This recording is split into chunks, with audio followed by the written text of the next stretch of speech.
လူမသိသူမသိခွေးပေါက်ကနေတဆင့်ကလေးငယ်စင်ရဲသားမလေးဟာနန်းတော်ထဲကိုဝင်ရောက်သွားခဲ့တဲ့အလွန်အမင်းပိုက်ဆာနေတဲ့အတွက်စပွဲပေါ်မှာရှိတဲ့ပေါင်းမုတ်တစ်လုံးကိုကောက်ယူပြီးပါဇက်ထဲသို့အလင်းအမြန်ထည့်လိုက်တယ်ဒါပေမဲ့မနိုင်မီတင်ပဲလုံခြုံရေးဆောင်တွေကဖမ်းဆီးလိုက်ကြတယ်အဲ့ဒီအချိန်မှာမင်းသားရောက်လာပြီးဘာကြောင့်လဲဆိုတာမေးမြန်းခဲ့တဲ့စပွဲပေါ်မှာအရသာရှိတဲ့အစားအစာတွေအများကြီးရှိနေတော့လဲဘာကြောင့်ပေါင်းမုတ်တစ်လုံးပဲယူစားခဲ့တာလဲလို့ကလေးမလေးကပေါင်းမုတ်ကဈေးနှဲဆုံးဖြစ်လို့သာယူရဲခဲ့တာပါငှက်ဦးနဲ့ကြက်သားတွေကိုတော့မယူရဲခဲ့ဘူးလို့ပြန်ဖြေခဲ့တယ်ဒီစကားကိုကြားပြီးမင်းသားဟာတနာကျင်နာစိတ်နဲ့စပွဲပေါ်ရှိအစားအစာအလုံးကိုသူမအားပေးလိုက်တယ်။အဲ့ဒီအချိန်မှာကလေးမလေးဟာအနီးမှာလှပတဲ့အမျိုးသမီးတစ်ယောက်လဲလျောင်းနေတဲ့အရာကိုမြင်လိုက်တယ်။သူမကမင်းသားကိုအဲ့ဒီအမျိုးသမီးဘသူလဲလို့မေးလိုက်တယ်။မင်းသားကသူမဟာမိမိမိဖုရားဖြစ်ပြီးကန်ဆိုးစွာအသက်မရှိတော့ဘူးလို့ပြောပြတယ်။ဒါပေမဲ့အနားမှာရှိတဲ့ပန်းတပွင့်ကတော့မိဖုရားမတည်သေးဘူးအစိတ်ကြောင့်မေးလျော့နေခြင်းသာဖြစ်တယ်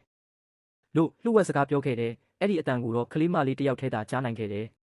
သူမဟာကြားသမျှအရာအလုံးကိုမင်းသားအားအမြန်ပြောပြလိုက်တယ်။ဒါပေမဲ့နန်းတွင်းဆရာဝန်ကတော့မိဖုရားကိုစစ်ဆေးပြီးသားဖြစ်ပြီးအသက်မရှိတော့တာတေချာတယ်လို့ခေါင်းခါလိုက်တယ်။ပန်းကထပ်မံပြောပြခဲ့တာကအစိတ်ဟာအယုတ်တစ်ခုအတွင်းမှာပိတ်မိနေပြီးအဲ့ဒီအယုတ်ကိုမိရှို့လိုက်ရင်မိဖုရားနှိုးထလာမယ်လို့ဆိုတဲ့ဒီစကားကိုကြားပြီးကလေးမလေးဟာအနားမှာရှိတဲ့အယုတ်ကိုကောက်ယူလိုက်ပေမဲ့လုံခြုံရေးဆောင်တွေကတားဆီးလိုက်ကြတယ်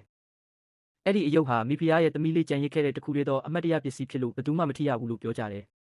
မင်းသားတောင်သူမကိုအယုတ်ကိုချထားဖို့တိုက်တွန်းခဲ့ပေမဲ့ပန်းကတော့ဆက်လက်လှုံ့ဆော်နေခဲ့တယ်။အဆုံးတွင်ကလေးမလေးဟာမယုံမလောက်မစိုးရိမ်ပဲအယုတ်ကိုမိဖို့ထဲသို့ပစ်ထည့်လိုက်တယ်။အယုတ်မီးလောင်သွားတဲ့အချိန်မှာမိခိုးကအနက်ရောင်ပစုံကဲ့သို့အယုတ်ပုံစံတစ်ခုအဖြစ်ပေါ်ထွက်လာပြီးအချိန်တိုအတွင်းပျောက်ကွယ်သွားခဲ့တယ်။မိခိုးပျောက်ကွယ်ပြီးနောက်မိဖုရားဟာဖြည်းဖြည်းချင်းမျက်လုံးဖွင့်လာခဲ့တယ်။အလွန်ဝမ်းမြောက်သွားတဲ့မင်းသားဟာမိဖုရားစီသို့ပြေးသွားပြီးဖတ်ထားလိုက်တယ်။မိဖုရားကလည်းမိမိအသက်ကိုကယ်တင်ပေးခဲ့တဲ့ကလေးမလေးကိုအလွန်ကျေးဇူးတင်ကဖတ်ခေါ်လိုက်တယ်။